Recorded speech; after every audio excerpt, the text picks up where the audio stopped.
The simple act of breathing is fundamental to life, and yet, for many people, the air they breathe is the cause of death.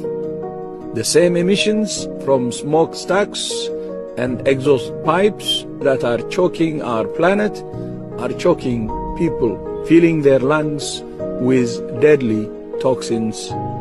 Every year, air pollution claims the lives of around 7